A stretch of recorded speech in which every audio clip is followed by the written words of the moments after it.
এই ভিডিওতে আমি তোমাদের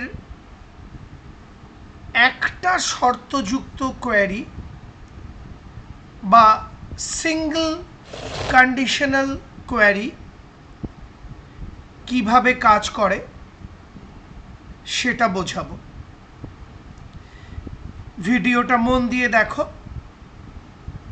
আর আমার মাউস পয়েন্টার ফলো করো। দেখো এখানে আমি একটা এসকিউএল স্টেটমেন্ট লিখেছি, select EMP ID name salary from employee where salary is equal to 35,000। অর্থাৎ সিলেক্ট করো বা দেখাও ইএমপি আইডি নেম স্যালারি এই তিনটে কলাম বা ফিল্ড ফ্রম এমপ্লয়ি অর্থাৎ এমপ্লয়ি টেবিল থেকে। তার মানে এমপ্লয়ি টেবিল থেকে সব ফিল্ড নয়, ইএমপি আইডি নেম আর স্যালারি শুধু দেখাতে বলা হচ্ছে। হোয়ার স্যালারি ইজ ইকুয়াল টু 35,000। এই লাইনটায় আমরা একটা শর্ত বা কন্ডিশন বা কোয়ারি উল্লেখ করে দিচ্ছি বা ক্রাইটেরিয়া উল্লেখ করে দিচ্ছি। আমরা বলতে চাইছি যেখানে স্যালারি ফিল্ডের ভ্যালুটা ইজ ইকুয়াল টু 35,000, এখানে হোয়ার হলো প্রাইমারি কন্ডিশনাল অপারেটর, স্যালারি হলো ফিল্ডের নাম আর 35,000 হলো ভ্যালু। অর্থাৎ এই লাইনটার মাধ্যমে আমরা একটা শর্ত বা কন্ডিশন বা ক্রাইটেরিয়া উল্লেখ করে দিচ্ছি, যেখানে হোয়ার হচ্ছে প্রাইমারি কন্ডিশনাল অপারেটর।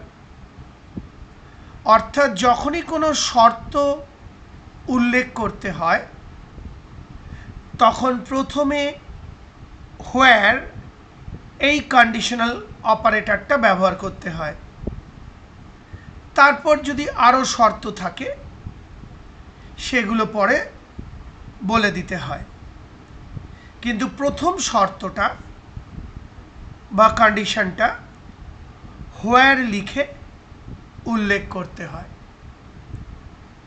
তাহলে কি দাঁড়ালো, সিলেক্ট করো অর্থাৎ দেখাও ইএমপি আইডি নেম এবং স্যালারি ফিল্ড ফ্রম এমপ্লয়ি অর্থাৎ এমপ্লয়ি টেবিল থেকে, যেখানে স্যালারি ফিল্ডের মান বা ভ্যালু ইজ ইকুয়াল টু 35,000, অর্থাৎ স্যালারি যাদের 35,000।